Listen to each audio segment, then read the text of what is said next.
வணக்கம். ஆகாஷ்வாணி புதுச்சேரி செய்தி சுருக்கம் வாசிப்பவர் கிருஷ்ணமூர்த்தி ராமசுப்பிரமணியன்.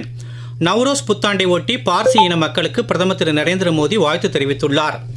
அனைவருக்கும் மகிழ்ச்சி, செழிப்பு மற்றும் நல்ல ஆரோக்கியத்தை இந்த புத்தாண்டு கொண்டு வரட்டும் என சமூக ஊடகப் பதிவின் மூலம் வாழ்த்தியுள்ளார். 2 நாள் அரசுமுறை பயணமாக புதுடெல்லி வந்துள்ள தென்கொரிய வெளியுறவுத்துறை அமைச்சர் திரு சோ ஹியூன், மத்திய வெளியுறவுத்துறை அமைச்சர் டாக்டர் ஜெய்சங்கருடன் செமிகண்டக்டர் உற்பத்தி, பசுமை ஹைட்ரஜன், வர்த்தகம் உள்ளிட்ட துறைகளில் ஒத்துழைப்பு குறித்த இருதரப்பு பேச்சுவார்த்தை நடத்தினார். அமெரிக்க அதிபர் திரு டொனால்டு டிரம்ப், ரஷ்ய அதிபர் திரு விளாடிமிர் புட்டின் இடையே அலாஸ்காவில் நடைபெற்ற போர் நிறுத்தம் குறித்த பேச்சுவார்த்தையை இந்தியா வரவேற்றுள்ளது. அமைதியை நோக்கிய அவர்களின் இந்த பேச்சுவார்த்தை பாராட்டத்தக்கது என தெரிவிக்கப்பட்டுள்ளது. இதனிடையே அமெரிக்க அதிபரை வரும் திங்கட்கிழமை அன்று யுக்ரைன் அதிபர் திரு ஜெலன்ஸ்கி வாஷிங்டனில் சந்திக்க உள்ளது குறிப்பிடத்தக்கது.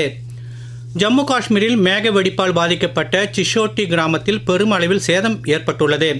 பிரதமர் திரு நரேந்திர மோடி அம்மாநில முதலமைச்சர் திரு உமர் அப்துல்லா மற்றும் துணைநிலை ஆளுநர் திரு மனோஜ் சின்ஹா ஆகியோருடன் தொலைபேசியில் தொடர்பு கொண்டு நிலவரங்கள் குறித்து கேட்டறிந்து தேவையான அனைத்து உதவிகளையும் மத்திய அரசு வழங்கும் என உறுதியளித்தார்.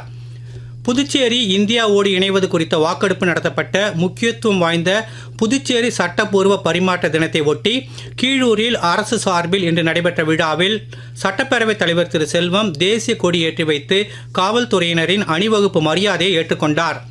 புதுச்சேரிக்கு சுற்றுலா வந்த பெங்களூருவைச் சேர்ந்த ஒரு பெண் உள்ளிட்ட 3 பேர் சின்ன வீராம்பட்டினம் கடலில் குளித்தபோது ராட்சத அலையில் சிக்கி உயிரிழந்தது தொடர்பாக காவல்துறையினர் விசாரணை நடத்தி வருகின்றனர்.